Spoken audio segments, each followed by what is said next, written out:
All right, hard yarn listeners. I thought you were going to do a South African accent. All right, okay. Oh. This is the Captain Planet episode. We talk earth, wind, fire, water, and heart about electricity.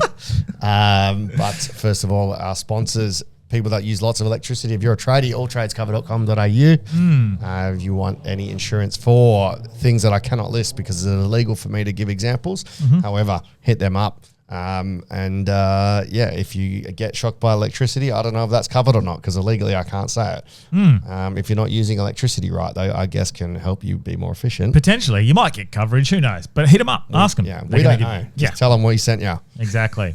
Also, this episode is brought to you by Crafted Finance. If you are looking for a mortgage, business loan, car loan, whatever, they're good people. They know what they're talking about. They give you the best options, present you with all the information. Very easy to take in. The video was really good. I get overwhelmed with this stuff. This is super simple, laid out, and easy to understand. Crafted Finance, hit them up. The show notes and our bio on Instagram have a link to their website. But today we were joined by Sam Lane, who... solar energy expert for today. Pretty good, nuanced, even balanced discussion. Positives and negatives, like a battery. Yeah. Yes, Delby. Pros and cons of solar energy and the way it's been installed throughout Australia, net zero targets, all those sorts of things. But, mate, what do we cover today?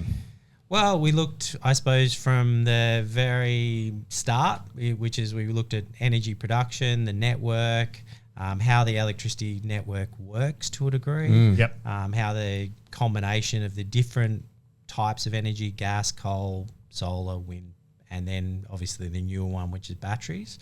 And then we looked at the idea of how does it affect you as a business and how does it affect you as a homeowner and everything in between. Yeah.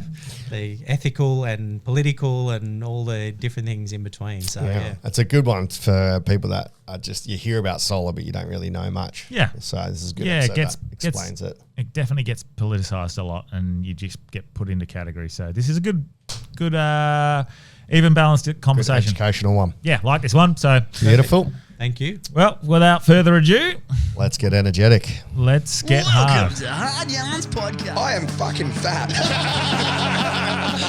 Anything Chris White says, please disregard it. 5D is actually a state of being. It's a unity consciousness. That was Hard Yarns with me, Frankie Rose. So I'm going to throw it over to your co-host, Daniel Jelby. And Cameron Branch. I would do this and then I'd gong. Free in attendance for the millions listening at home. Let's get hard. Very cool. We all look lovely. No. Oh, that Kathmandu stands out. That's what we need to do. I'm gonna tag him, Delby. What? With Kathmandu. Get yourself some. I'm a hiker these days. Mate, that's how I knew I was getting old the other day. I went out shopping for clothes and we went to Kathmandu, a hiking outlet. That's been a thing for me for a while, mate. So thanks for reminding me how old I am. Yeah, well, we won't get into your age, mate. But thanks for joining us. Really appreciate you coming on. Maybe for listeners, give us a bit of a breakdown, who you are and what you do. Cool. I'll start from the very beginning because it's helpful. Lovely. So I was born in Byron Bay Hospital, 1977. Born to two hippies they started the first commune in Nimbin. So okay. You could say I've got sustainability in my blood. Very up for green energy. Exactly. He loves the green energy. Very green energy. Yeah. But during that time, a lot of time we lived off grid. So you'd be in a situation where the only power you've got is from solar power. Yeah. So Is that because the cops are after the parents? pretty much. Yeah. So I've pretty much been involved in some way since I was a kid. And it's funny how you remember things like, when it gets to winter time and we ran off batteries. So you get to winter time and there'd be a certain time of the night the batteries would run out. You just got to go to bed. Yeah. So, but then, going through that sort of process, the classic, how do you rebel against a hippie? Well, I went and got a business degree and part of society. I actually joined the army first, which was a real Wow. real interesting thing, and then business degree. And funnily enough, I did science for a while as well, but got into business and started my own business and did. Did you choose the army like out of like spite for parents, or it's just something you were interested in? My stepbrother went through it, and then he had a good experience, and also helped pay for uni and all that sort of stuff. Yeah. So it was more a financial decision than anything. Luckily for me, it wasn't when all Afghanistan broke out and all sorts of things I did before that. Yeah. So I went on and did lots of weird and wonderful things, but then came full circle and ended up moving back from London. I lived in London for a while and Not doing anything solar in London, surely. no. But funnily enough, one of my best friends there was in sustainability and energy efficiency, and it was too early in 2007 for solar anywhere really, but particularly London. It was more wind and things like that back then. Yeah. But he came back to Perth, and I followed him over, and he said, look, there's an opportunity to run the sales and marketing for this sustainability business. So luckily for me, my dad was very happy that I'd come back to the fold and was in the green area at least. But yeah, we started in 2007, really focused on energy efficiency, working with, there was a lot of talk around, it was home energy assessments. And out of those home energy assessments, one of the biggest thing everyone wanted to know about was solar. So what's a home energy assessment? Is that like looking at how your households use energy and trying to make them use less or just more efficient conversion or something? Yeah, exactly. So you do an audit, see how you use energy, look at the ways you could reduce energy. Like a classic one is look at your air conditioning. So what do you set point for your air conditioning? And you'll see all the ads on telly at the moment from Synergy, set your air conditioning to 24. Yeah. That's good in summer, but often people leave that on in winter. So the bigger the gap between the outside temperature and your set point is the more energy you use. So for example, if you left it at 24 degrees in winter, so you're heating your house up from, let's say, 18, you got 6 degrees of difference, and every degree increases your air conditioning load or consumption by 10%. Really? Yeah, so if you can, at home, if you can stand 24 compared to 23, suddenly you're saving 10% on your energy consumption. And then beyond that, your aircon is about 40-50% of your bill. Yeah. It's about 5% of your energy bill you can just save by 1 degree. setting the Wow. And if you want to cook, you can have 7 degrees of Kevin Bacon. Yeah. What's the how does the aircon work then? I just thought like it turns on, it doesn't matter what the outside degree is. Does it work harder or does it like take how does that work? Yeah, 100%. It doesn't make any sense to me. Yeah, it just works harder. Right. Yeah, so for when the air conditioner will switch on, and it's basically a condenser, so it'll be putting pressure or changing the air temperature from whatever it is. Let's say yesterday it was 40 degrees. Yeah. So if you set it at 24, it then needs to fill that gap of 16 degrees. Right. If it only has to do 8 degrees, that's half the amount of energy it'll have to burn, or the speed at which the motor will have to run, or how hard the motor has to run. So the harder a motor runs, the more energy it uses, basically. Yeah. Okay, That's a sim. Yeah, I'm that's- not an expert, Yeah. but that's In my the head, simple I stuff. forgot that it took air from outside and changed it in, and I was just Yeah, producing cooled it. air, just Yeah, pushing it produ- out. yeah. Just like that. Yeah, it's just a little bit cooler. Yeah. Yeah. Okay. Yeah. So Yeah, that makes sense. sense. Yeah. But yeah, so then you're going from aircons. You mentioned the sustainability aspect of that. Yeah, so the power grid's run by solar. Like during the day, that's great, but at night, what do we do there? yeah, 100%. So to sort of finish that off, what we did, we do an audit, look at other ways you can make efficiencies like what I just described with aircon, change your lights to energy efficient lights, all that sort of stuff. Does leaving your lights on really drain too much energy, or is it like so minimal that it doesn't affect it? Minimal. Yeah. Yeah. So even back then when we had the incandescent globes and stuff like that, it wasn't a huge amount. It might have been 10%. Yeah. But now most of our houses are LED. So they're like 2 or 3% of your use. Yeah. Switching them off. Look, for psychologically, it's a good idea, but fundamentally, not make much difference. The old Italians would have to. They would switch it off at the power point for their TVs and stuff. 100%. Like, And look, back in the bad old days with a stereo, we had a stereo that a lady didn't even know she had. And we were like, "You're using so much power. How'd this happen?" You open up the cupboard, and this heat comes out. It was an old stereo that apparently in standby was just burning energy. right. Really? Yeah, like those so- big square ones back in the good old days. Yeah.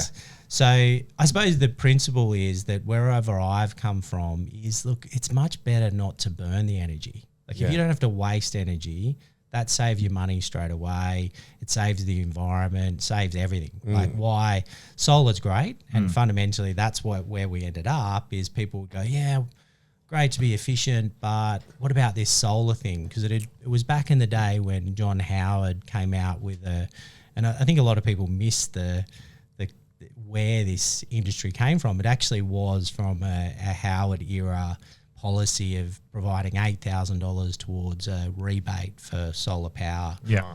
So everyone wanted to know about that.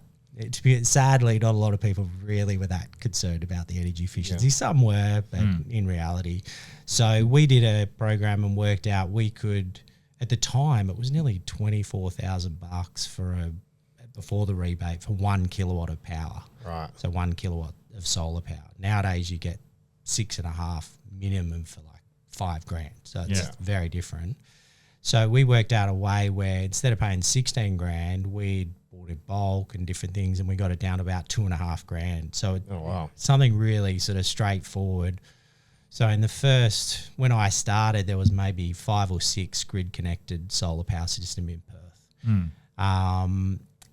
In the first night that we did a workshop on this, we had 35 people sign up to get solar. So we had a real problem. So so we had to discover. When you say grid connected, does that mean like there was only 6 houses connected or 6 places where you could connect?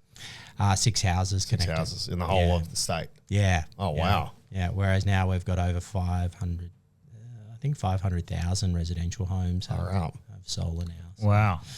Yeah. Don't quote me, but because I'm more in commercial. But it is huge numbers of people, particularly around Australia. There's millions of people have got. Yeah. What is hot as fuck? Yeah. Does heat and UV change how the conversion works? Because I asked you pre-pod, like how does solar even work? Like it captures the sunlight. Is it capturing UV light? Is it capturing heat? What is it? Yeah, what is actually that's a taking great question. Yeah, good question. And fundamentally, as I said, it's funny how you live in it and you don't sort of think about what people know about it.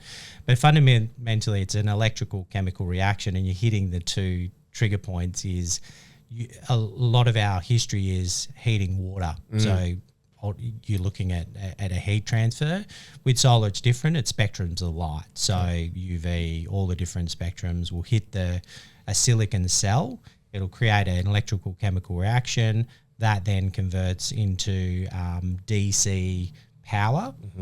As you indicated with the heat, every chemical reaction has a perfect temperature. So if some electrochemical, the hotter it is, the better. But it's actually, in this case, it's more ambient temperatures cooler. So in the sort of mid-20s is what the optimum, I suppose, efficiency level is. Right.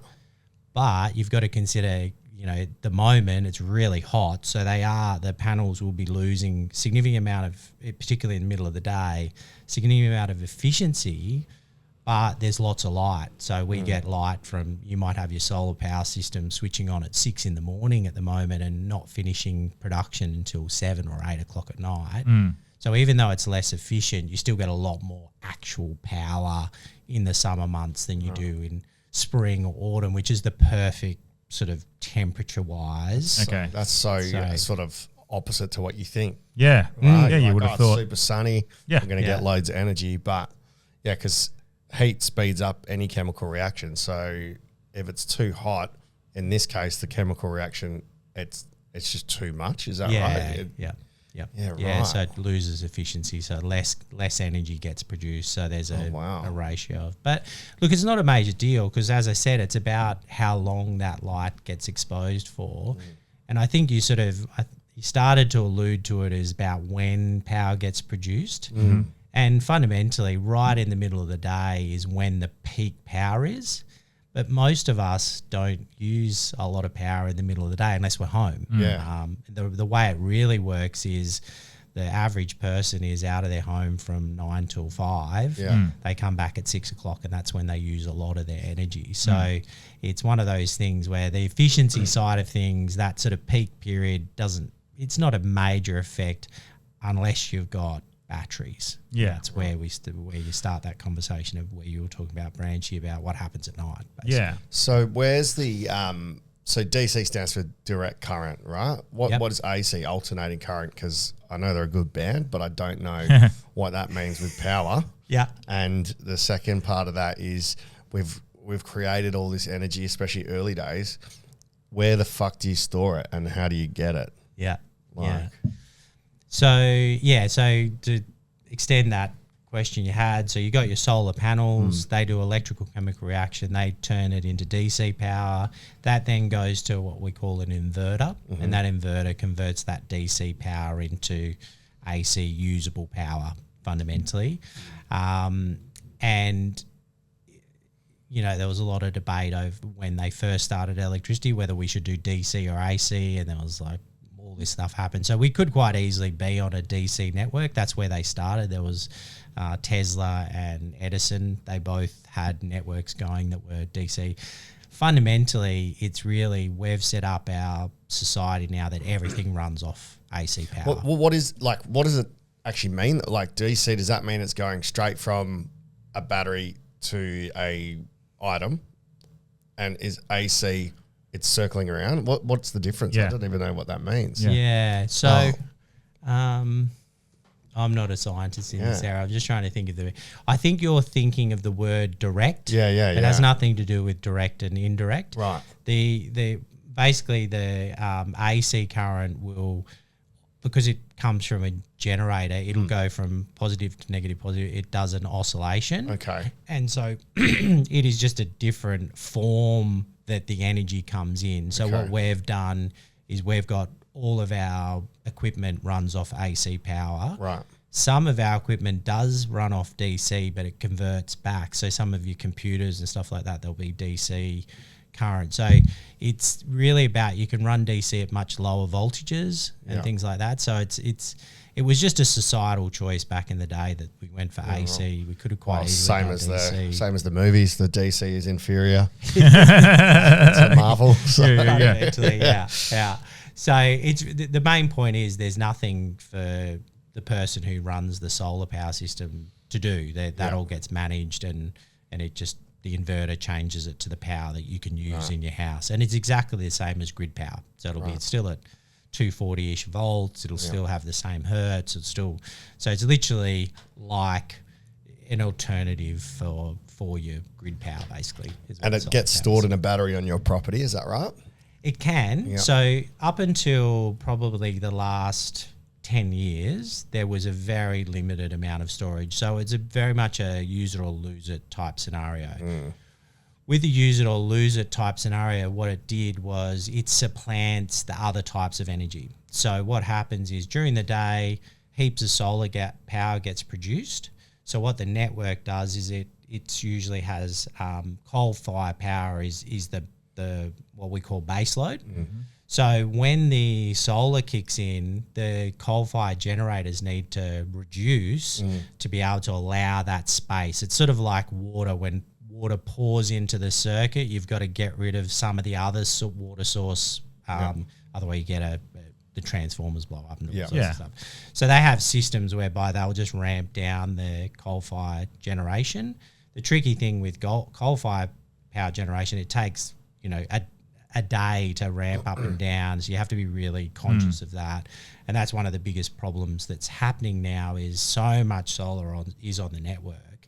It means that use the Mouchet power plant, which is the main one run by the government, which is a Synergy, I'm pretty sure it's a Synergy plant. They have, let's say, 3 generators that are coal-fired. And what will happen, particularly at summertime, they will shut down the first 2 and they'll get down to the last generator. Right. and then the generator will be going, and then solar will be covering some of it. Wind will be covering some of it. Some of the time what will happen is there's a gap, you know, the wind will stop blowing or the sun will stop shining, a big cloud will come over or whatever, then a gas peaking plant will kick in. So that's where you sort of have this blend of energy going on, and there's all sophisticated operating systems that go, okay, we need energy here. Can we get it all from the solar? No, that we need some from the gas, and we need some from wind and coal. And all that sounds, stuff. I mean, to me that sounds good because you're using all different sources. You're keeping it consistent. Is there any negatives to that? Because that's pretty decent. Yeah, look, there's heaps of benefits in the fact that the energy coming from solar and wind is ostensibly very low cost or free in the input cost. So the input cost of coal, you got to pay for the coal, burn it, all that sort of stuff. Gas, same thing. There's an input cost. That forget about all the how much does it cost to install these things and what's the capital. So it's low input. So in theory, all this conversation about solar's free and wind's free, not exactly. But there's a certain amount on any network that you could have solar and wind, no problem, because there's enough of a oscillation in the network that you don't really need to worry about solar and wind. The problem is it's intermittent power, and they've got no way of governing when that power switch is on and off. So, for example, I worked and was on an advisory board for Horizon Power. So Horizon Power is like Western Power, but really small network. So it'll be Meekatharra is one network. So in Meekatharra, they went, electricity's heaps expensive. Horizon's going to give us a really good feed-in tariff or support. So everyone put solar on. And what happened was it was a little bit like what we're experiencing now on the Western Power Network, the big one. In the small one, they saw actually the solar comes in during the day. They almost didn't need, they run off diesel gensets. They almost didn't need the diesel gensets. And sometimes they get to the point where the diesel gensets needed to switch off. So what would happen is that's great, but then a big cloud would come over and no one can control that. Yeah. Someone does, or maybe not. Yeah. I'm a hippie, so it could be. Wow, the government have been controlling the weather for a while now. Who knows? In China, salts of cloud. Anyway, so cloud comes over. What would happen is those diesel gensets weren't quick enough or couldn't be quick enough to respond to the fact that there's no power getting produced by the solar. Like you're saying, there's not enough, UV, whatever the spectrums of light are coming through to produce power. So you get this really fragmented and fragile network. Whereas back in the good old days, it was just coal fire, and it pushed out a constant amount of load all the time. People could use as much or as little along the way, and then there was always enough base load, and then anything that changed, you just add a bit of gas and happy days, basically. So should they be adding gas to those systems because it's faster and quicker? Well, that's the, I suppose, the argument in the transition, or the conversation in the transition is until you have storage, so you were asking about storage, until you have some sort of storage that can store the solar energy or the wind energy, you've got to have gas to make up the difference. So that's what we have here in WA, and what they're adding a lot of gas on the East Coast. We will add gas plants here. It's not as necessary because we've had issues with the fact that we're one network, whereas in the East Coast they can draw power from Tasmania, from Queensland, from South Australia. They've got multiple different sources, so they can blend it really quite easily. But they're getting to the point now where they're shutting down coal-fired power stations, and they've got to replace it really with gas. Because there's a pushback against that, and I don't understand it. It's like, why would you not move to gas? It's one of our, we've got heaps of it here. And like it feels like is it efficient? Because it's an off product, isn't it? Isn't it like a captured product that's sort of waste anyway? No, not really. No, it's not a waste. It's definitely a commodity that has fluctuations in the market. And that's what we found during COVID particularly. There was a lot of gas price spikes and previously, it's a bit tricky relying on gas because it is actually an expensive input compared to coal. Coal's a cheap input. Yeah. Cheaper inputs are sun and wind and all that sort of stuff. So it's look, a lot of it is in this, and Branch, I've jokingly said I've got to convert it around climate change. To be honest, whatever you talk about with climate change, we've been, funnily enough, using solar energy for our main part of our energy source since we've started electricity, because coal is ostensibly stored solar energy. So it comes from trees, under pressure, all that sort of stuff. So it's almost like a battery / source. So in a way, we're moving to something. It's cutting out the middleman. Exactly. Yeah. So it's an I was thinking about it as you were talking about it. So look, and at the end of the day, with the economics of it, like you're describing, gas is expensive, coal's expensive, but batteries are even more expensive. Right. So there's this sort of, it's a real juggle between how do you economically have it make sense, but then all the political stuff comes in, and we want to be net zero by blah, blah, blah. Why do we want to be? I don't give a fuck. Yeah. Well, so, and that's the thing, like when they talk about the price as well, like they don't factor in the building costs. Yeah. The storage costs. Yeah. Like when you don't factor in those things, I think it is a lot cheaper. I think it's like $60 to $70 per megawatt per hour or something like that. Yeah. But then when you factor in all the storage costs and the building costs, it comes up to like about 120, 130. Yeah. And you're like, whoa, so it is more expensive than coal. And you're like, well, oh fuck, okay, you're very cleverly leaving out some of the data that needs to be used, but that doesn't mean it's a black and white. No, solar's bad. Wind energy's bad. Yeah. But it doesn't necessarily mean it has to be all that. No, There's a nuanced conversation, I think. Oh, look, absolutely. And in in my day job, we do commercial, industrial, solar and batteries. We also own and operate batteries. So in our mind, we've got to make it make sense, whether it be from an economic point of view, because we're going to get returns, all that sort of stuff. Yeah. And so we often look at the average, like you're describing, Branchy, the average cost of energy over time for that investment overall. It's still better solar and wind, particularly wind. There's still that, but they do miss. In a political argument, it's not often logic based, all that sort of stuff. The one thing I would say about the net zero and that idea of being let's forget carbon neutral, that's a bad conversation, but net zero, if you apply the strategy, which is a lot of the net zero strategies, it's very much about what we were talking about. It's about efficiency first, so that you then bring your business to the most efficient level of energy consumption. A lot of businesses, energy is a big cost of goods sold. So that just makes business sense. Like fundamentally, if you're heading towards net zero and you start the first few steps and you start reducing your costs down and all that sort of stuff, then you go, okay, once we've got you down to as minimal amount of energy that you can use on your site, whether it be gas, electricity, whatever it might be, then we start to look at, okay, well, do you want to have some on-site renewable energy source? And from a business perspective, that makes a lot of sense because you get control of your costs. And a lot of our customers are looking for cost control because even though the economics that we talked about, that factors into the fundamental cost of electricity, you've also got to look at, there's been massive spikes. There was the average cost of the wholesale prices of electricity doubled and tripled over time during the COVID period and things like that. It just created all these problems for businesses that have planned based on that. Because we had there was lots of different things going on, but in New South Wales, coal gets wet during winter. There was unplanned plants being in and out.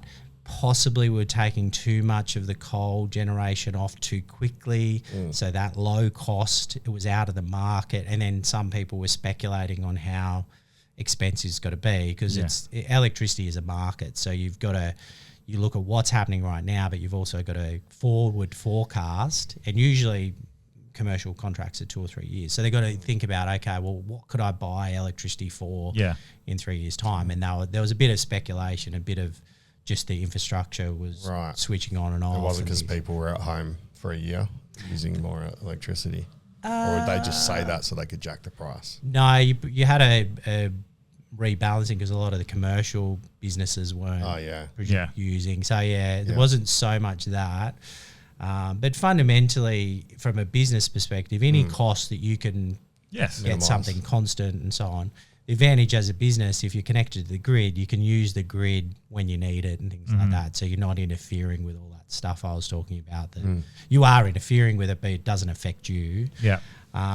So then you're going to go, okay, well, if I did solar and battery for myself as a business, does that make sense? Do I get an average cost of energy that's better than what the network can provide? So that gives you a bit of a hint of whether it is a good idea to go solar and batteries. And right now, for a commercial organisation, is very borderline. It really, to do solar and battery for yourself and control that cost completely. Yeah. And then we need other sources of revenue to make that make sense. So in our business, we get into, how I was describing how the grid starts to become fragile when you're in that situation with having too much, they call it intermittent power as far as wind and solar goes. So there's other things that we can make money off. So for example, the thing that happens with intermittent and storms and things like that is you've got power, which is all your amps and your voltage and stuff like that, but there's also frequency.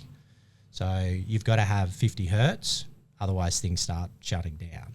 Okay. So what the coal-fired power stations did, whether they were running or not, they have a massive solenoid in them, and what that would do would balance the frequency. So if things changed on the network, say a power line fell down, frequency would change dramatically, but the coal-fired power station dealt with that because of the spinning solenoid. The only other way you can, in our network, control that is through batteries. So batteries can do frequency control as well, so they can inject into the network. So that's another area from a commercial sense you can make money, but it has nothing to do with that idea of using your own power. It's a way to make some money, provide a service. So there's two ways of looking at batteries, is that they're a storage of energy, but they can also service the network to help with that fragility that's coming. And so if you were a business, you would look at the battery for storing it, but then you could also sell your battery to be used to balance frequency. Potentially, yeah. That's wild. So, and before we get into what goes into a battery, frequency, ethically, what the cost and all that. I do recall you saying once to me about what you were talking about before, the grid and not being able to store that amount of power. Do I recall you saying something they had to turn on Optus Stadium to drain the power? Yeah, so what happened, it's improving because we've got a lot of batteries coming online now in Western Australia, so that this circumstance isn't as happening as much. But 3 or 4 years ago, what was happening is very similar to what I described with Meekatharra. The Western Power Network would be in a situation where there was so much, particularly in autumn and spring, because autumn and spring is like what I was describing is sort of perfect, but also it's a perfect storm in the sense that when you're at home, when you're working, there's usually commercial organisations using power. So during the week, everyone's using power during the day. Then at night, commercial switches off, residential comes on. So there's sort of balances itself out. Then on the weekend, everyone comes home, they use their aircon, pool pumps, all that sort of stuff. In summer, they don't do that in springtime. So what you'll find, or autumn, what you find is that the power requirements dip right down. During the week, solar's pumping, everyone, and it's bringing the base load requirement right down. So it's solar's working, but we're not using it, but it's coming right down to the point where they might have to shut off. Say we use Mushade example, they shut off the 2 generators. They only got 1 left. But the thing is, they need enough power to keep that generator running, being used on the network. Otherwise, if they switch that off, you're just relying on wind and solar. Yeah, and then you're fucked. And then could be seriously fucked. It could literally have have a massive breakdown in the network, including transformers shutting down, all sorts of stuff. So what they found is they were getting really close to that point all the time. So what Western Power did is they saw the cost differential of trying to install big batteries to compensate for this potentially, and looking at load management or demand management. And what they looked at is, okay, we could do two things. We can either switch off those commercial solars that are not being used during the weekend. So that was one option. And the other option is we need to increase the load. So you could either have less of the solar pushing and stopping this generator from running, or you could increase more so the generator's pumping it. And part of the program was load increase, was to get Optus Stadium to participate, and they would increase their load even if they weren't necessarily needing to use it. So there wasn't an event on or something like that. That's how the power surge for the 2020 cricket was created. Yeah, exactly. The power play, power surge. Yeah. So it's like having blue balls. Yeah, you need to just blow off a bunch of energy off the stadium. Yeah. It's like, electric blue balls. Unload. I hadn't thought of it like that, but I'm glad. So you're backed up for the week. Not many people think like Delby. So. I'm wishing I'm not thinking about it. Now all over. But yeah, so there was a period where they were doing that. I'm pretty sure they've stopped that. Okay. They may have some big. That is crazy. Like, there's too much power. Yeah. Let's turn on. That's why Optus's motto was yes. Yes. Yes. Wow, that's insane. But then, obviously, so batteries, again, it's not a black and white, this is good, this is bad, but like the batteries, obviously ethically, cobalt and lithium mines they're not very well looked at from the world in regards to child labour, work conditions, and the cost as well. Yeah. So is that something we need to factor in regards to the batteries and the solar panels? Is there any part to that? Look, I'll deal with solar panels because it's more straightforward than batteries. And to be honest, I'm not 100% over all the ingredients and stuff like that in batteries. But with solar panels, there was a period, and there probably still is, it still exists, but the Americans hit a lot of tariffs on a certain type of solar panel, and it was to get rid of the manufacturing that was happening in the Uyghur regions, and they were definitely, depending on who you believe, if it's that region, potentially there's slavery involved. So that was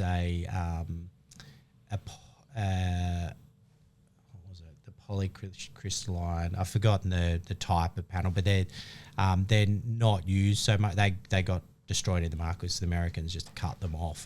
And suddenly they had overproduced. So now they've moved to producing from factories that are maybe more ethical. But fundamentally, solar panels, most of the solar panels produced nowadays would be considered maybe carbon neutral or not net zero, but they produce them out of factories that a lot of their energy comes from renewable energy. So whether it be from wind, solar, hydroelectric, which is massive in China. So they'd have to be way less than net zero because they're literally being used to drain energy out of the place. So the energy they're producing is going to be 1,000,000 times more than it took to make them in the long run.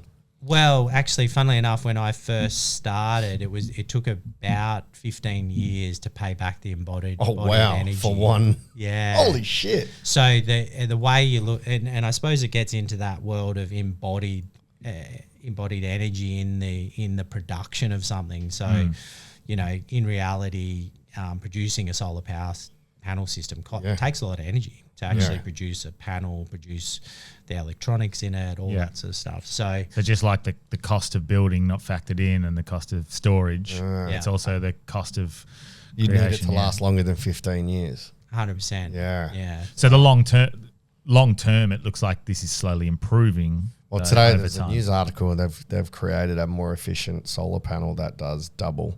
Really? Yeah. Researchers ways to boost the efficiency of antimony chalcogenide. Chalcogenide. Sounds like something that submarine would have it. yeah. A material tip for use in solar. It's expected the next generation of panels will be designed with tandem cells with 2 or more solar cells stacked on top of one another. Okay. The material is abundant and inexpensive to use. It's more stable than other candidates and can be deployed in a layer much thinner than a human hair to improve energy efficiency. Yeah. So that's coming out of the University of New South Wales Interesting. this morning. Because I look at solar panels from a complete idiot point of view, but I'm like, well, if we all had solar panels on our roof and we were using what we could when we had it, and then the rest, the waste, was sent back to some sort of grid. But then you need the there's- battery. Yeah, it's when we create these solar farms and we're sort of deforestation in the process, which is really quite ironic because we're looking for carbon neutral, and trees are the ones that take the carbon and use it and turn it into oxygen. So I find that quite ironic. But yeah, if we I have a house. Yeah. If I have solar panels on top of my house and I use it for whatever I am at the time, but also the waste goes back to the grid and then can be regenerated and stored. Yeah. Surely that seems like a sensible way to do it regardless. But biodirectional transformers and whatnot, are they not a system that we've sorted? Well, if you go back to just market, so market usually tells you if something has value or not to a degree. I don't believe in markets fully, but in the case of electricity markets, there's a pretty clear market signal that solar power produced between 10 and 3 has limited or no value.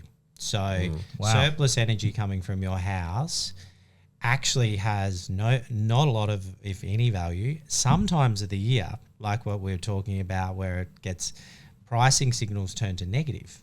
So it actually cost whoever synergy to take that power off your house and put it into the grid. Right. Because the market's telling them, we do not want solar power. We want some other form of power that is constant, not from a rooftop, all that sort of Purely stuff. because that's a business perspective?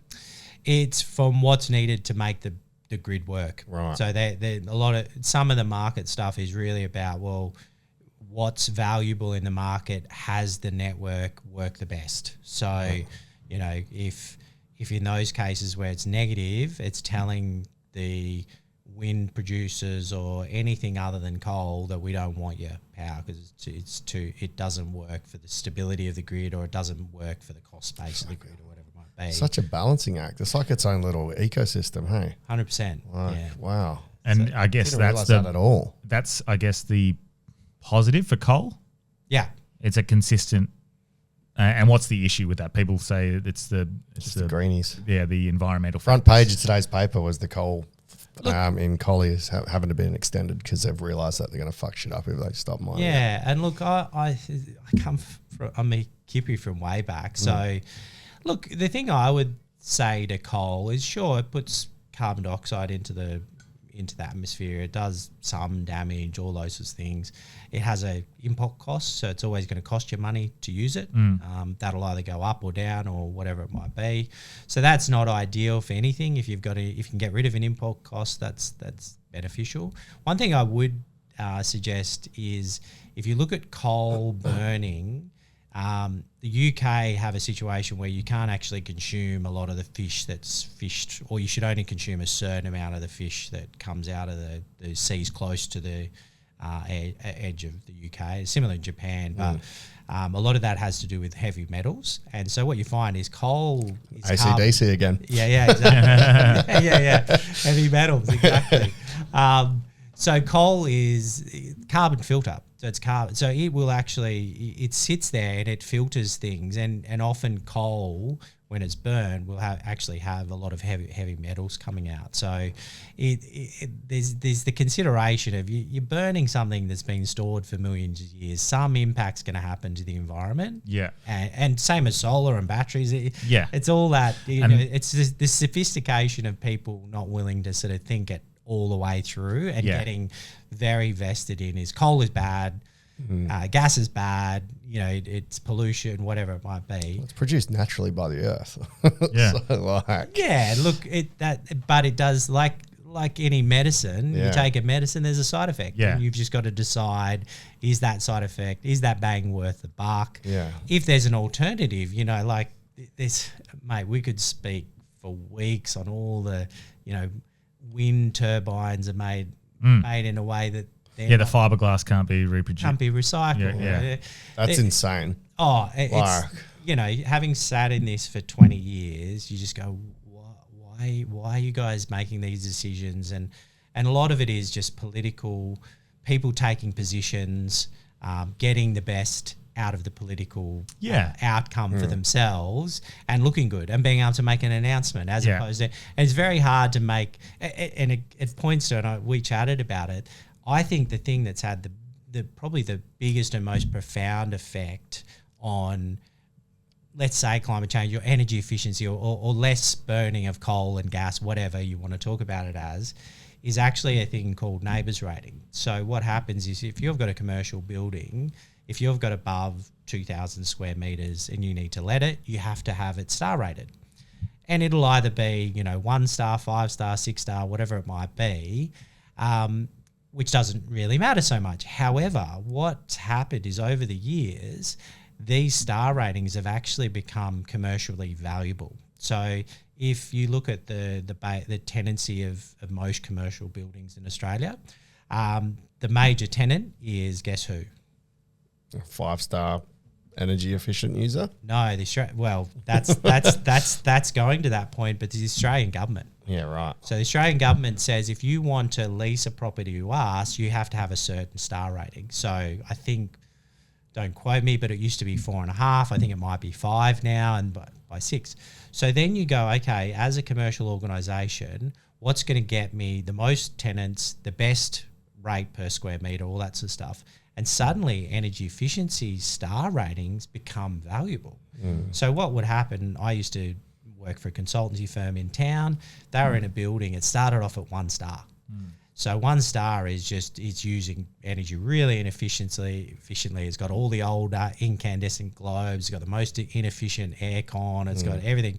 So over the last 10 years, that building, which is an old building, like it's been around for 40 years, it's now 5 star and heading towards 6 star. So what that means, that building is using like incrementally like 50, 60% less energy than what it did 10 years ago. So or straight it could be away, the same but being used more efficiently, right? Because if you had that same amount of energy but we're changing it all into useful stuff. No, that's not how the star rating works. Right. It looks at how the square meterage and how much energy for that square meterage. So wow. So if you're just naturally a high energy using thing, your star rating's going to be fucked. low. Wow. Even if you're being super efficient. It's mainly commercial buildings. Yeah. So commercial buildings have pretty standard things, Yeah. aircon, lights. It's not they don't use the star rating for they do have the star rating more as a way of assisting businesses like hospitality business and stuff like that. Okay. They can get the star rating and it helps them go, okay, we're currently at 3. We'd like to be 5 for 2 reasons. One is energy efficiency and less cost, all that sort of stuff. Also perceived your benefit, if you go to a place and it's 5-star green, all that la-di-da. But fundamentally that program started when I started in the industry back in 2008-ish, and I reckon it's probably provided the most benefit even compared to solar and all those sorts of things to the environment, because you don't burn the energy you don't need, and therefore you're not burning coal, you're not burning gas, you're not using embodied energy to produce something that produces energy, all those things. So if it's one of those things where if you had some true leadership, you follow the net zero plan, forget the political stuff of it, you reduce your energy down to a minimum, which all businesses are about efficiency. Like if you look at Toyota, the Toyota way is all about total quality management. It's all about efficiency.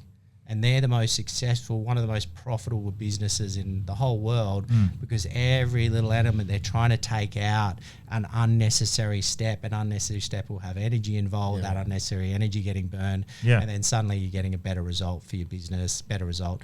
And you can look at it from your family's point of view. When you're wasting food, when you're wasting anything, waste is just a dead loss. Why go and spend money on all that fruit and veg and then throw it in the bin? It's just logically makes no sense. Well, if they rebranded it as like business money saving instead of net zero, well, that's because the realistically, issue. like it doesn't sound bad when you look at it from a business perspective. Why would you not want to save money by making your business be more efficient? Yeah, because people are pretty straightforward. They're opposed to their own cost of living going up. Yeah. That's what they're opposed to. Yeah. They're not opposed to solar energy. No. They're not, well, they may be opposed to solar farms being put up everywhere and these grids, deforestation, like I said before, even the issues with the wind farms we've spoken about, what you're doing to the oceans and life in those sorts of areas. Oh, wind farms, massive amounts of concrete have to go into the ground. Yeah.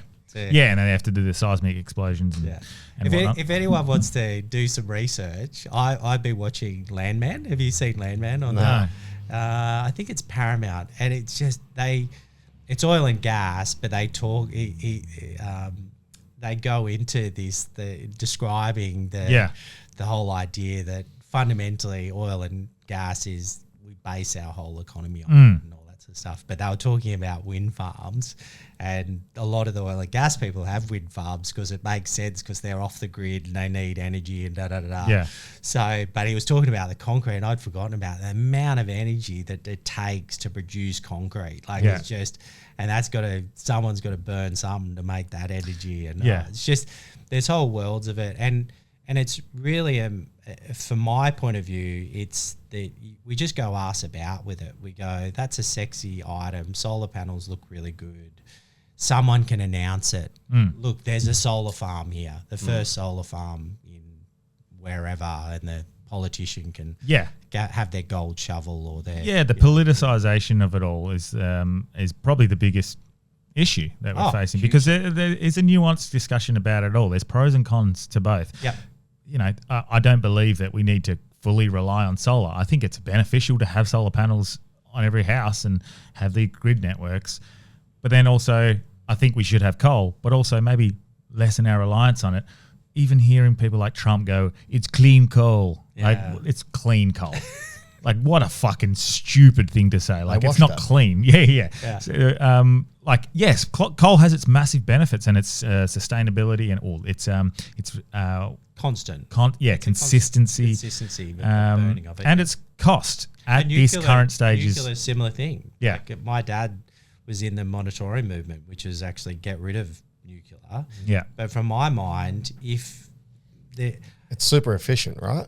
Well, not so much as super efficient. It gives baseload. So it's like coal. So if you want to go to net zero, really in Australia, to get our baseload shifted as quickly as we need to be completely off the grid as far as coal and gas goes, you probably do need a baseload, and the baseload might be nuclear. Yeah. But we'll never do that because it's politically doesn't make. But for my mind, no one applies the logic. It all gets chewed up in the world of other things. Yeah.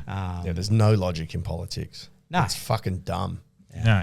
If there was a party called the Logic Party, Delby, let's begin it. Probably kill it. Yeah. See, that'd be a hate group now. Oh yeah, no shit.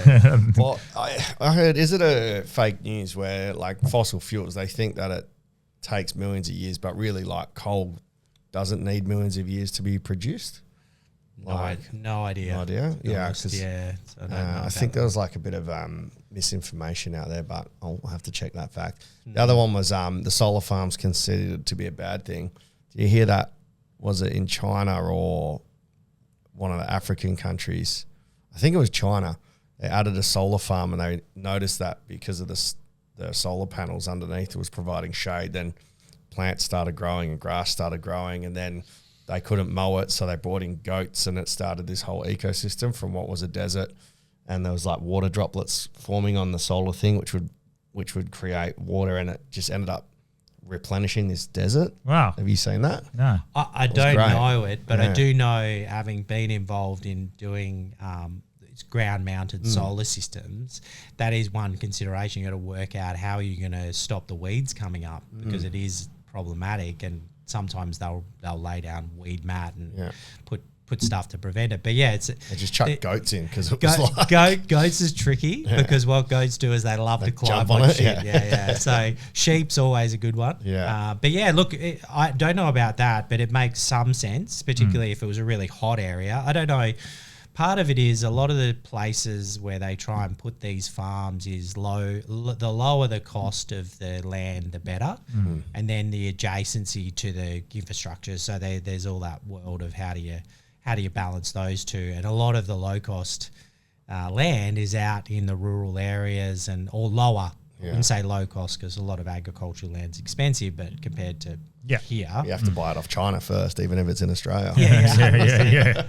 But yeah, fundamentally, everyone looks at it as a economic thing, land cost, production, all that sort of stuff. But and it's often taking up agricultural land. Then you've got in the debate of, well, that's productive. We don't have much, we've got small topsoils in Australia. Yeah. We don't have really comparatively, we don't have a huge amount of highly productive land. And a lot of these solar plants, a farmer goes, sure, or a wind farm, sure, like that gives me an alternative income. But then suddenly this productive land is gone. So a solar plant is usually designed to last at least 25 years, but fundamentally they've got an effective life of at least 25, potentially 30 or 40 years. Yeah. So you've got that land tied up for that period where you can't produce food and things we need. So yeah, it's mate, there's just, it all falls down to no one being willing to have some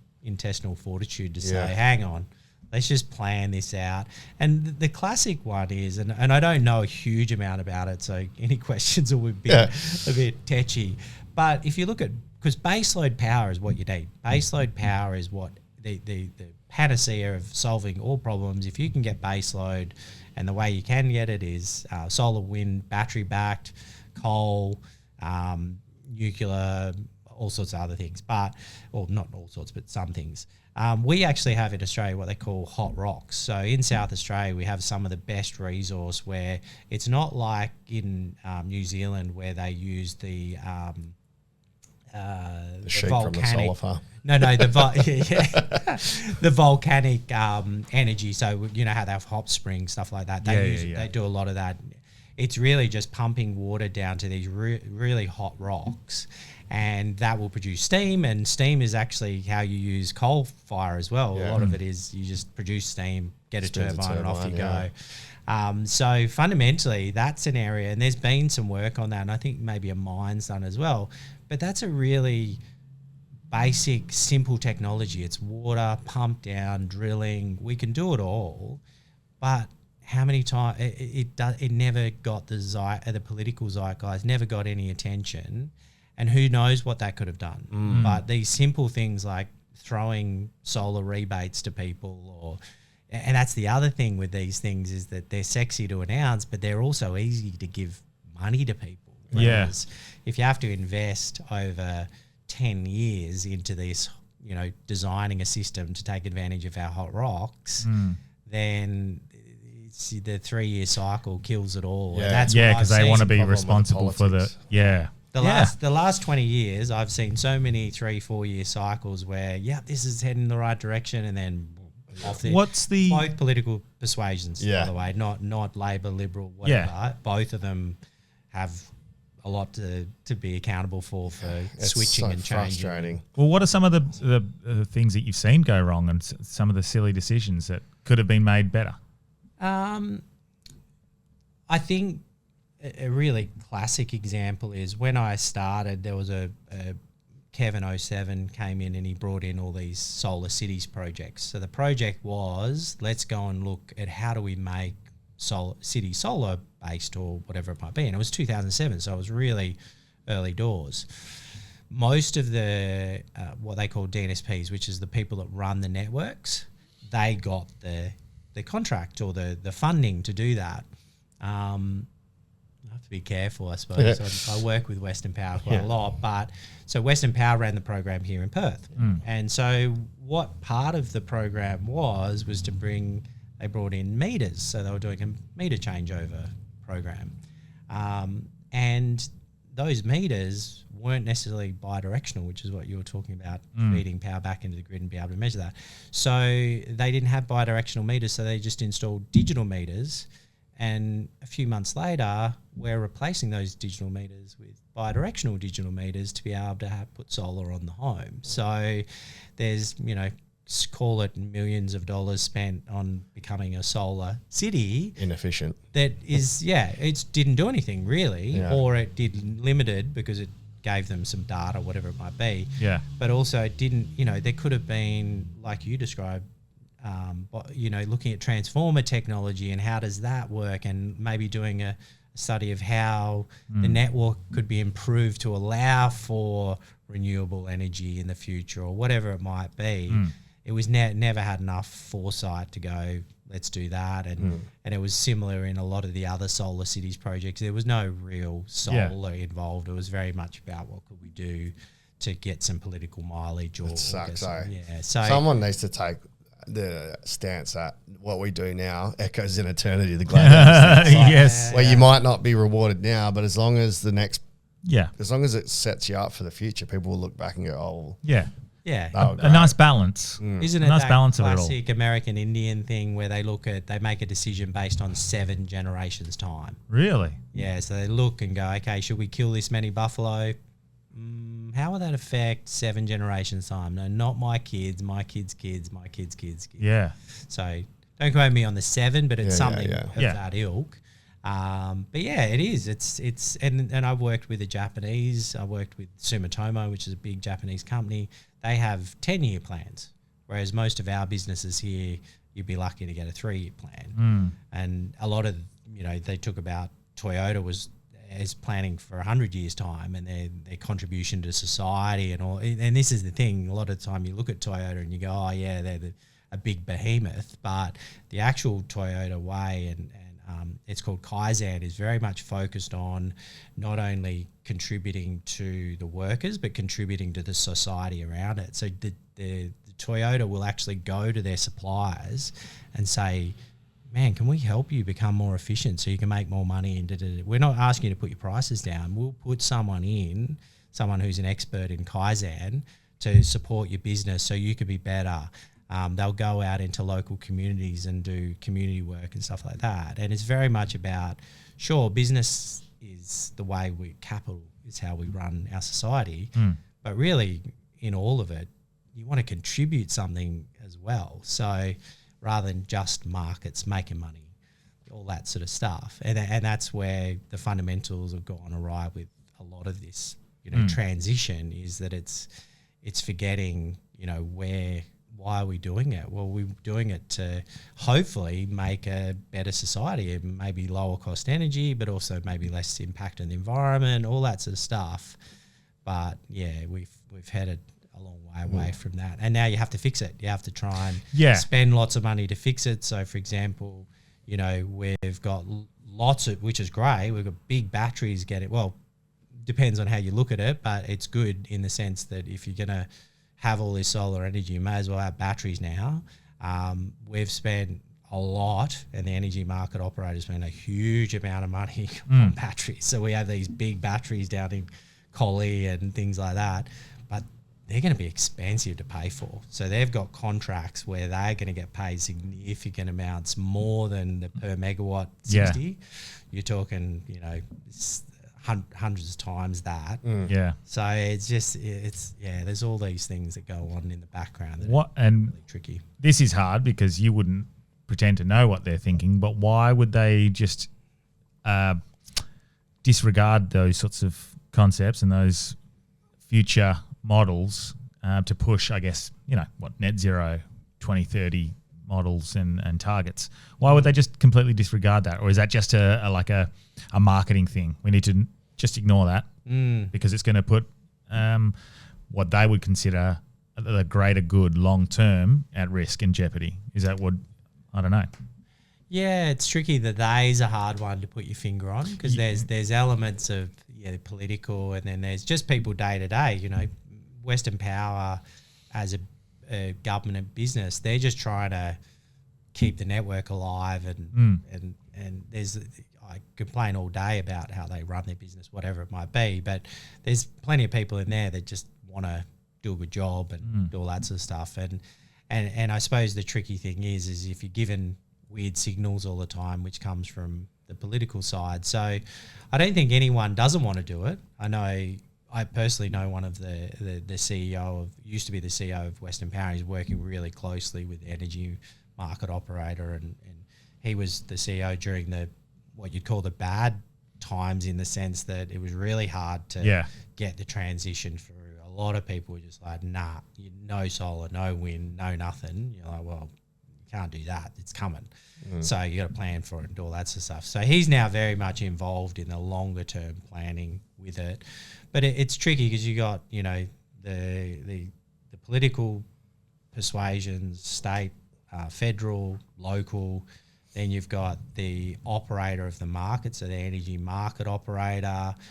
Then you've got the actual DNSPs, so the people that run the actual electricity networks.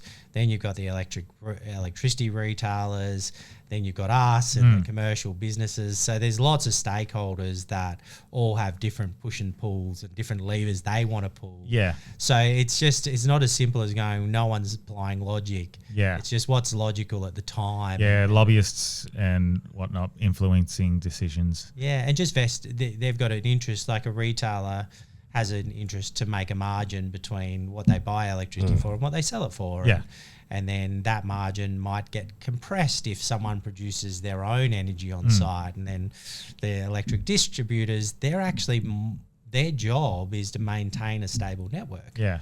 So they then go, well, hang on, like solar and wind, that actually makes it more complex for us to run a network. But then the political bodies are coming in and going, well, no, you have to, because we've got this artificial goal that's set up because everyone else is doing it, or some political result. Yeah, or there's whatever it might be. there's no reason why you can't go, well, let's make this 40 years down the line so it does not have this jag of or a spike as technology improves, as we find it better ways of supplying the materials that are needed. And like that's something we can have over a longer term and work in symbiosis. You don't need one is good, one is bad, or like we choose one or the other. Like work sensibly and logically. Look, the only thing I would add to that, I 100% agree, is that we've spent 20 years fucking about. So we could have been doing something I've been doing this for 20 years. And the problems haven't changed dramatically over the last 20 years. Just no one's been willing to put their skin in the game to resolve a lot of them. A lot of them more long term. Basil can add that to his, his run. And now there's heaps of pressure on to do some stuff, and it is happening. The transition's happening, and to a degree, it's in happening in spite of the political situation, because it makes sense now. It makes sense from a commercial business point of view to do solar, and it's getting pretty close to make sense to do batteries. And with this battery rebate for households, makes complete sense. You're crazy not to do a battery and solar at the same time. Yeah. That will predictably make a big difference to the network, because you then suddenly those residential homes act a lot more like their own little mini networks. You're not having the fluctuations and stuff. So there are some good things. I think that battery rebate was definitely a good thing. It's probably implemented pretty poorly with a lot of these things, and you see the government's backing out a little bit. Yeah. But the state government almost not bankrupt the industry, but caused massive pain in the industry. So they announced their rebate in March to win the election. Then from March to there's another example of bad policy, March to July 1, which is when they said that they'd provide that funding. Yeah. Particularly residential solar pretty much stopped over that period. So I had installers of mine that were laying off people, and couldn't get enough work. There was suppliers that were literally getting to the point where they were probably going to have to shut up shop, because you can't create this gap where everyone's waiting for nearly 4 to 6 months to do this thing that the government's done as a political thing. If they announce it, they just got to do it straight away, very close to it. Yeah. Otherwise, they create issues in the market, and this happens a lot. And that's probably the bad thing that's happened. A lot of the changes they let the brake off, and it just goes woof, and then they put the brake on and then destroy. Like I went through periods where they talk about a lot of solar businesses going out of business. a lot of it has to do with government policy being too positive and then too negative too quickly. So, the New South Wales government were giving away gold. They were giving away 60 cents for every kilowatt hour that you got produced from your solar power system. Yeah. But they didn't use it at the house. They just pumped it into the grid. So my parents paid off their solar power system in New South Wales in about a year. Yeah. And they were making massive amounts of money from it. And then the government went, hang on, Yeah. we're going to pay for that. And then overnight, they just cut it off. So Yeah. I had 30 staff in New South Wales and cut it off and didn't bring anything in straight away. Yeah. And we had like so many orders that just went dunk. So you lose 3 months. I had to let go nearly all our staff. Well, this from is- government change. this is government like- policy changes. Like the fishing thing, a government not acknowledging their part in Creating the problem. Yeah, creating the problem. And look, it's not nice to go, fuck, we fucked up, our models or our predictions are wrong. Yeah. But that'd be a lot better than just blanket ignoring it. Yeah. You're creating a bit of pushback and uneasiness. And like Squirrely said, who would want to start a small business when the government can just change the rules on you like that? Fuck Yeah. you over. Yeah. And no wonder they're doing the revenue raising. Do you know I looked further into that? $17.5 million in fines in the first month extra for those cameras that are watching us. Oh, okay. So Wow. people were mostly, I think it was like 10,000 just for the seatbelts, not off, incorrect. That's so fucking dumb. Mate, that's $17.5 million extra. Not like the normal ones, not your red light track infringements, not getting pulled up by a cop with a bad rego or something like that. $17.5 million extra on top of what they were already doing. We're getting rinsed. Rinsed. It's always the middle class or the lower class that get fucked over as well. Show the data that it's improving health, it's improving safety on the roads. Yeah. Show us the data. Yeah. Is there any models? And this is the thing, again, like you're creating models and these ideas where you're not thinking through the long term of it. And then you have to fucking backpedal. Yeah. And instead of going, oh no, we made a mistake, you blame us. And then we're the ones who are faced with the consequences. It's funny in on the East Coast, particularly New South Wales, they have signs. So you have a sign. Here's a speed camera coming. Coming up. Yeah. Oh, you missed the sign. You Yeah. get done. Well, it's not even which is I believe is not. It's revenue raising, but at least they're going, okay, we're trying to slow people down. We've Yeah. told them, Yeah. slow down. Yeah. Yeah. Or you're going to get fined. Well, that's And then you get fined. So you get both. You see the sign, you get fined, you get And that you impacted. got no fucking- That's reasonable. Yes. Just the ones where you don't even know. there are cameras everywhere now. Yeah. They're everywhere. It's not good. No. That's scary. I had a question on the battery thing. Yeah. You know how like we've got all this excess power and we need to store it somewhere. The batteries that are getting stored, are they like a massive risk of just blowing up and catching fire? Oh yeah, the lithium and Like, because that's the thing. Even if we could store it, wouldn't it be super unstable or just really just temperamental? Or is there a way to safely store energy so it doesn't explode? Yeah. Well, look, there's a lot of misnomers that go around, particularly lithium-ion batteries and things like that.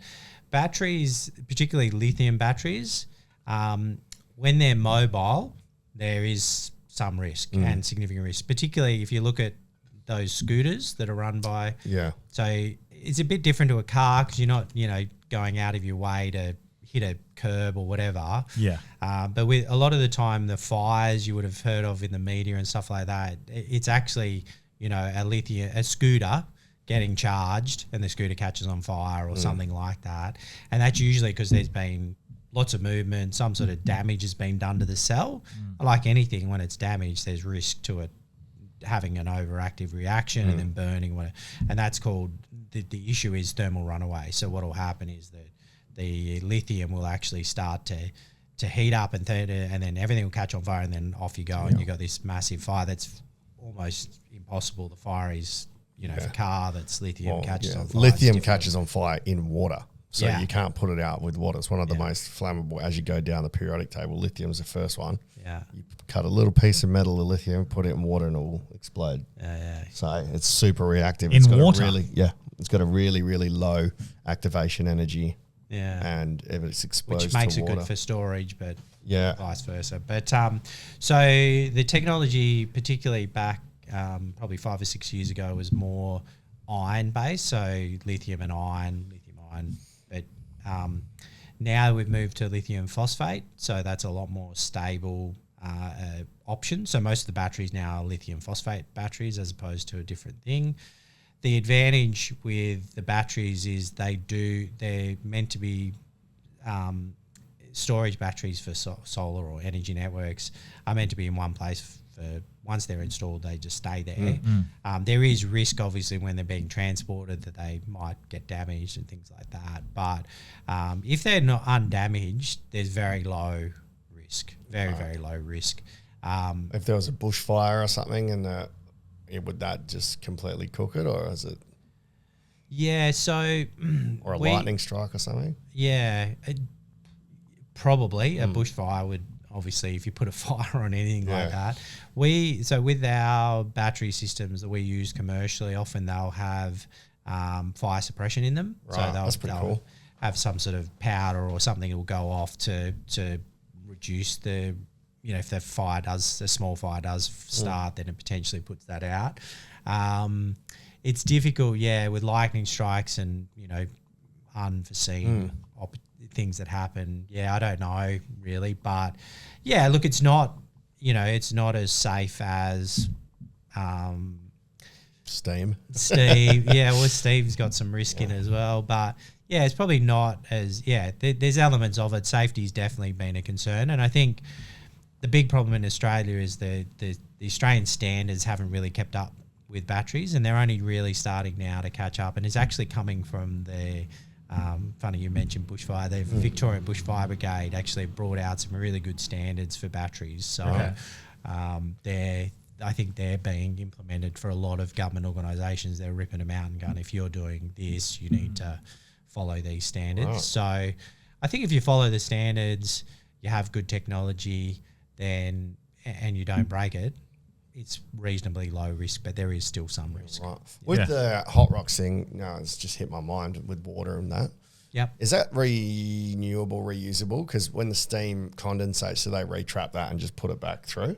Imagine so. Yeah, okay. I hadn't really thought about it like that. But if you're using water and you're just killing water out of the water table, then it's not really effective. But if you can recapture the steam and just keep pushing it through. Well, what happens when the aliens come and we get 0 point energy? When the aliens come, we're going to have free energy. Free energy. So, but what about the tidal energy with the wave? That's something that's never going to stop. How come we haven't really implemented much wave energy? I'm not 100%. Because it's always going to be tied in, tied out. I think I don't know a huge amount about it, but I think fundamentally with all these things, it's the economics of it. Yeah. And it's a really harsh environment. So when you shove stuff in the ocean, you've got all sorts of things you have to deal with. That's right, I think I've heard of there's particularly good places, like in between Indonesia and stuff like that. There's this flow that's constant and things like that. That's really good that they're doing some trials of different technology. But I think fundamentally, I think it's taking a lot of investment. It's a little bit like the hot rocks. It takes a lot of investment, takes a bit to get to scale. If you look at from the point of view of solar panels, when I first started off, we were paying, let's call it $5 a watt for a panel. Now, due to scale and all those things, we're down to, you're talking can be as low as 13 cents a watt. So suddenly that economics makes us huge. Commercially, solar, if you can install it, makes complete sense. And that's also because it's so cheap, the technology now. But you look at that, that's 20 years. We've gone from 500 cents to 13 cents. And that's also not in factoring in inflation. Exactly. Yeah, and so it's a different big, costs of big production, change. and so is it like the go backwards to go forwards? Sometimes or not even go backwards. Start to look in and invest in these sorts of things, but let's not just throw everything out at the same time. Yeah, and have that transition time a little bit longer. Yeah, a little bit more stability, a little more stable, a little more consistent. Doesn't have to force us to jack up our cost of living. Yeah, absolutely. I think so. I think thinking about what you've been saying as well is and it's a principle, but it's never, I suppose I haven't really implemented it, but the idea of keeping it simple, we were chatting about the fact that in India they had these compressed air cars that they were producing. So fundamentally, you could have air that comes from a compressor that's run by solar panels or whatever it might be, pumped into a car, and your car runs around with the only waste product is the air coming out. And we're talking to the mechanic at the cafe, old Lee, Grumpy. Oh, Grumpy. He goes, yeah. And they use the air because it's cooler air because it's coming out of the compressed air to air condition the car as well. Compressor technology has been around for 100 odd years or 200 years. I don't know how long, but that's a simple technology. Hot rocks, same concept. You're pumping, create steam from heat, turbine, all the technologies there. The wave stuff, you're going to have to create something that's not really been used before. Solar was similar. We had to create something, and then, wind. Wind is probably a little less of that. That sort of makes sense. We've always used wind. How well we use it or not is another question. Yeah, the methods and the environmental factors are a bit iffy. Exactly. But also Perth is the third windiest city in the world. So it probably, if we were going to use anything a bit more consistently. Put a compressor above Parliament House, capture all the hot air they talk. Yeah, exactly. Fucking non-stop renewable from their shit. And that's the thing. Like, people will put you in they put you in categories. As soon as you say, we probably could benefit from a bit of wind or coal. And or coal or whatever. They put you in like, so if you say, so you think climate change is real, or you're a climate denier, like, no, just fucking, I'm trying to, like, there's a happy ground where we can think long term about things. Doesn't necessarily think. I think the net zero shit's bullshit. I think it's ridiculous. It's not doing anything. The carbon tax. It's just silliness. But there are things we can look into that are going to help us long term, like solar, and especially as technology improves and gets more cost effective. Yeah, why wouldn't we look into that, especially on our homes and houses? Yeah, of course. And I think nowadays it makes sense in a home from an economics of the home's point of view, and also network stability. The government rebate, the WA government rebate, implemented badly, but still the general principle of it was good, in the sense that some people might not know this, but they sign up to being part of what they call a VPP, which is a virtual power plant. And Synergy runs that. So some of the time, how we were talking about, we needed power in spring and winter or whatever it might be, your battery could be used as part of the network to give it more energy or stability or whatever it might be. So for free. You'll get paid. You'll get paid as the person who owns the batteries, which is positive as well. But it's a complex thing to explain to people. But fundamentally, when you sign up for the $1,300 that you get from the WA state government, you do allow them to control your battery. How much? It might not be a huge amount through the year and things like that, but it'll be still part of the community. Call it a big community battery in a way. Are we allowed legally as citizens to be completely off grid, not rely on the government for energy? Yeah. Is that? Because I mean, you never know these days. They're so fucking strict. So if I was to set up my own solar stuff and my own energy, I don't know. I'm not going to. I'm not a fucking idiot. But if I had the means, would I? Is that something you could or are allowed to do? 100%. Yeah. No, you're allowed to do. It's funnily enough, it's becoming more and more of an option because of the fact that it's taking a really long time. Forget solar or anything like that, to actually get a new connection on the network. So if you want to build a business and get a new connection, it might take you 2 or 3 years to actually get the connection. What, to our power? To our power grid. Why? Because I don't know. That's wild. Probably question for Western Power. Right. I've got my opinion on it. I don't know what that is. So I buy a property and to get that connected to the power, if it isn't pre-existing, takes 3 years. No, not necessarily for an individual standard property. I'm talking about commercial connections. So it's more larger commercial connections. A normal standard connection isn't.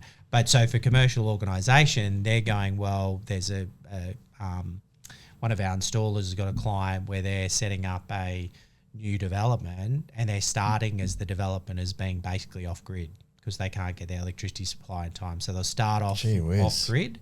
And then eventually they're going to bring the power in to supplement as it gets bigger and bigger. What's But that it run takes through? some ages. Generators and solar? Generators, solar, and batteries. Is this like regional areas or even just areas within the city? For some developments, it's pretty close to the city. What the hell? Yeah. Wow. I didn't know that. Yeah. That's So crazy. yeah, And and then- we get inquiries all the time, particularly down south. We just did a shopping centre solar, and their situation was they wanted, call it 2,000 kilowatts of power, which is 2 megawatts. Western Power would only give them 500, so that's a quarter of what they needed. So where do they get the rest of the power? So Western Power work out how much of a drain it's going to be on the overall grid, and they go, no, we can only have X amount available for you. Yeah, and it might be the fact that transformer in the area can only cope with a certain amount, and they're not willing to upgrade the transformer, or there's a substation further up that doesn't. So there's economics and complexities to it, but it takes a long time to resolve all issues currently, whether it be connection, whatever. But yeah, a lot of people are doing it, like a lot of commercial businesses are doing it, so they can at least get up and running and do the business they want to do, because otherwise they'd have to wait 3 years before they'd have power, and then they can't do the business they want to do. Or even they want to expand their business and double the size of the load on the side, and there might be sufficient load and sufficient transformer room, all that sort of stuff. So to answer your question, really, basically, yes, you can. Okay. There was an example in Sydney, a sustainable house, and the guy had pretty much got himself completely off grid from a sewer point of view and a water point of view. Oh, wow. And back in those days, solar wasn't quite as it didn't have enough solar energy to completely off the grid, but he kept on getting a bill from Sydney Water, and because fundamentally having water available meant that you got that cost was always there. So I don't know if it's the same in WA, but you don't have the same cost base, or it's not the same for energy. So if you happen to want to build a house that's off grid, then water's always been interesting to me. I just still spin out that we turn a tap and we have unlimited water. Well, that blows my mind. Yeah, well, that's Like, it's. and I just think about the sheer number of people. Yeah. And then how the fuck have we as a society figured that Water out? treatment plants. Unreal. So we're drinking and recycled Well, the big thing, the big thing. I'm not a huge expert on it, but the big thing in WA, and it's an energy related thing, is we have desalination. Yeah. So that's the way it's done. But if you look at it prior to this, the people who actually designed the system for WA, let's say up to about 20 years ago, they had, and funnily enough, my sister-in-law was married to a guy who had his dad did this, and he's got a statue to him. His name's I've forgotten, but Mike, I think, is his last name. And they created this, all the dams and all that, and it had been running brilliantly up until the point our Population. and also rainfall started to drop. And then fundamentally we ended up to solve that problem. We desal, and I think we're looking at another one as well. And Sydney's definitely looking at another. Well, I mean, there is lots of fucking energy abundant seawater. Yeah. Mate, they burn some energy. They are the classic. They were the first place that Western Power went to for being able to switch the desal on or switch the desal off, because it's one of the biggest energy. I wonder if there's any way to network. capture the energy used in that process that's taking the salt out, where you could recycle it. I'm sure there's all sorts of ways of capturing energy. And Well, sodium's super flammable, so you could capture the sodium and use that in batteries. Yeah. Somehow. Look, there's sodium 'Cause batteries. lithium is the same. there are sodium batteries. Yeah, sodium Yeah. batteries is definitely an area that people, I think they're getting pretty close to a commercially viable. It'd be Yeah. very difficult to work with, though, because it catches on fire quicker than lithium does. Yeah. Yeah. Because More reaction. okay. Some of the big plants in California where they started solar plants, but not with PV, which is photovoltaics. The classic one we've got here is more with mirrors. Yeah. They would actually shine the sun direct, focal it with mirrors focused on a point, and it would actually create, it'd be sodium blocks, and they make it into molten sodium, and then they'd get stored, the molten sodium and steam again, apply water to it, and that would be your baseload energy. So that wow. was the one that. Fuck, humans are incredible, hey?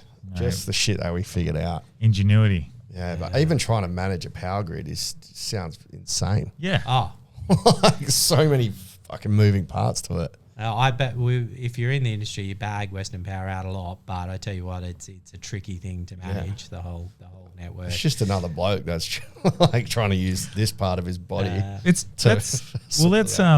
2 episodes in a row we've had quite a nice balanced conversation about an issue that is quite polarizing for a lot of people, but also like you got to solarizing, solarizing. But like yesterday we did the fish, or the day before we did the fishing one. But like, yeah, you got to understand that the government still has to make some decisions. Yeah, like they're going to make some mistakes as well. So you don't have to slam every part of it. And same with solar. And there's plenty of people in the political scheme of things that went into it because they want to make a difference or they want to do something. Like my mum ran for the Labor Party in New South Wales, and she just did it because she's a nurse. She loves supporting people. People just said, we need someone like you to look up. And she was on council for years, and you know she had a political lilt, but in reality, you know, she'd be in there going, okay, well, I want to make a decision that helps the community. And there's heaps of people like that in the political thing. It's just that overarching, to win elections, you got to do some things to win elections, and that drives a lot of it. And sometimes you miss some of the other stuff. It just doesn't make sense. Yeah. There's plenty of people out. Doesn't make sense. So what's moving, like, to close it up? What's the future? What does the future look like? Is there anything that we haven't tapped into yet that could potentially be a big market? Is it all going aliens, to be solar? 0 point energy? What's the future looking like? What's the predictions? Look, the transition's happening. So whatever you believe, climate, believe in solar, believe in wind, believe in batteries, believe in the negative, the positive, whatever, it's happening. So it'll continue to happen.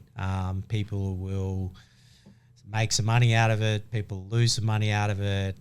There'll be some environmental positives. There'll be some environmental negatives. It's happening, and I think what it's got to now is that the political side of things is influencing it, but it's commercially and from a capital point of view, it's just going to happen. So there's going to be eventually a very significant part of the grid is going to be renewable energy, battery backed. Like, it's just happening. So whether anyone will do the rethink or come up with something else remains to be seen. The tricky thing for me is that it has just followed this basic trend for the last 20 years of where it's heading, and we've probably done it one of the least efficient ways we could have done it, but it's happening. And whether it has a really positive effect on your electricity prices, time will tell.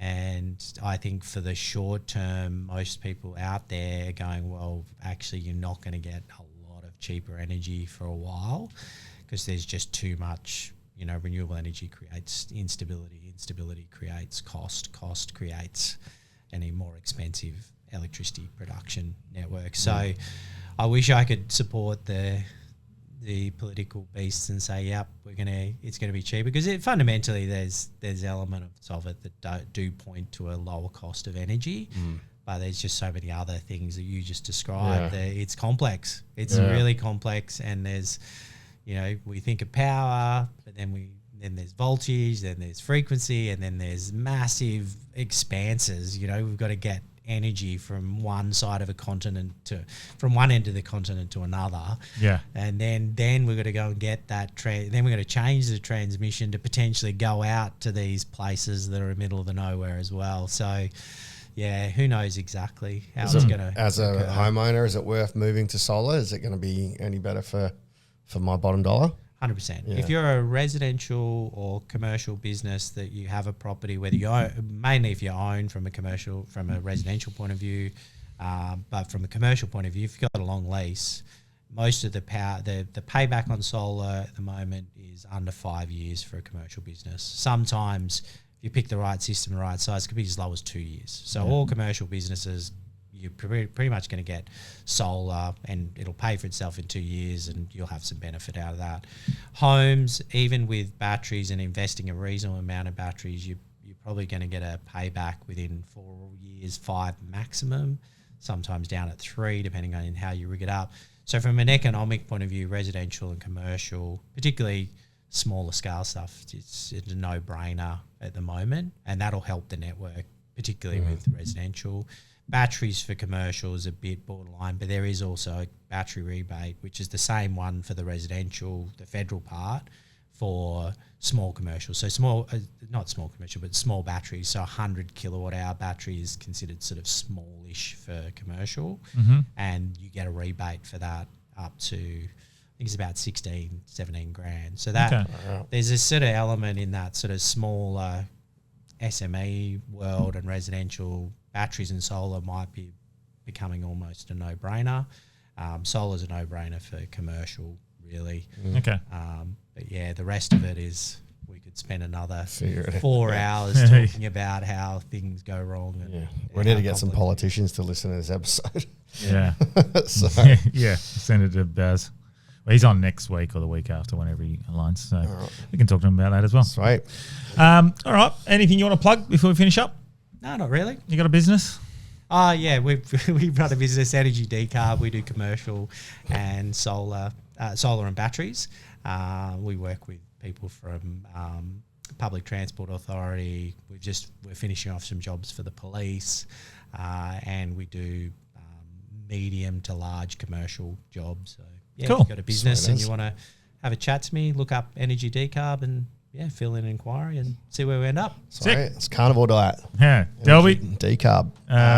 Yep. Fringe starts this tonight. So check it out. Daniel Delby, Instagram. It's got the link tree to it. Or linktree/Daniel Delby. All my tickets are there. Or danieldelby.com. Message me and ask me. Sweet.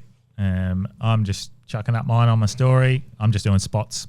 Did my first 2 last night. First one, tough.